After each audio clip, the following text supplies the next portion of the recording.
critical race theory, ostensibly is about lifting up people of color, lifting up the poor, creating greater equality.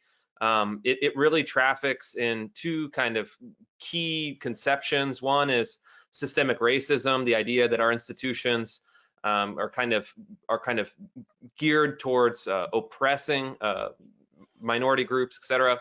And then also, racial equality is the catchword, or racial equity rather is the catchword of the thing they're moving towards. But if you actually look at the kind of core beliefs and recommendations of critical race theory, it wouldn't actually lead to greater racial equality or greater racial equity. In fact, it would destroy the very institutions that historically for people of all racial groups are essential.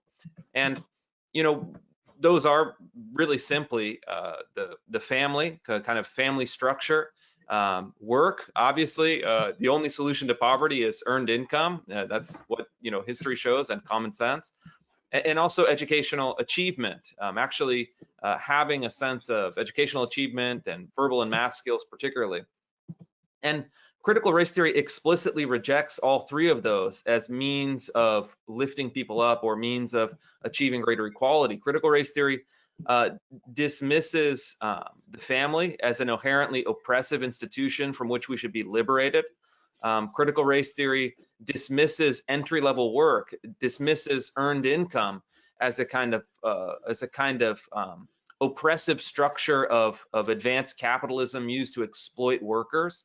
And then critical race theory and educational institutions, as Lindsay can attest to, are dismantling any kind of merit-based or achievement-based systems. They're getting rid of achievement-based testing, achievement-based college admissions, achievement-based grading even. San Diego recently said you don't have to turn in your homework on time anymore to achieve racial equity. So what happens in theory is that critical race theory creates equity, but in practice what it would do is undermine the exact institutions that create upward mobility, create opportunity, create true equality that is kind of a function of a really kind of stable and earned success.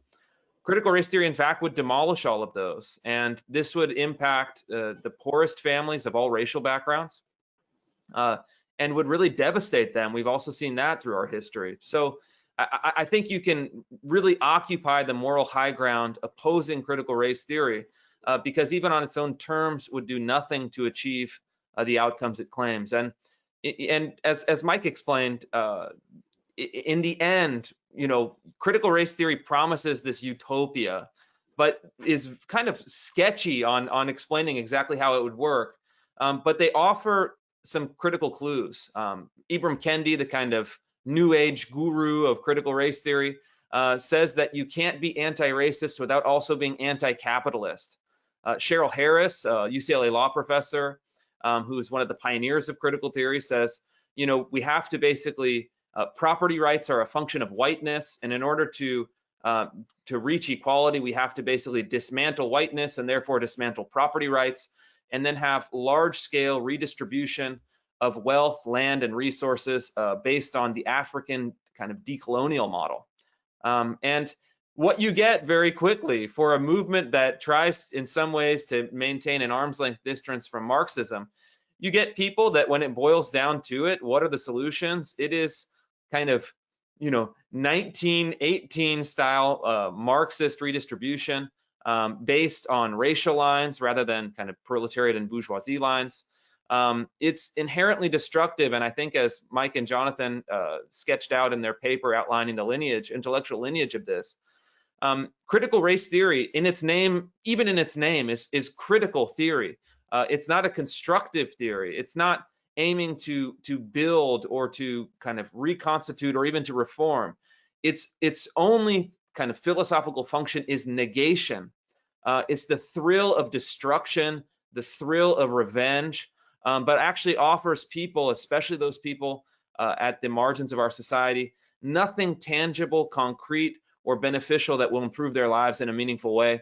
And I have no reservations in opposing it, with all of my kind of intellectual and physical and personal resources. Thanks for watching the Heritage Foundation's YouTube channel. With more than 500,000 members, we are the nation's largest conservative research and education institution. We believe the principles and ideas of the American founding are worth conserving and renewing. Please help us further our mission by subscribing to this channel and sharing our videos with your family and friends.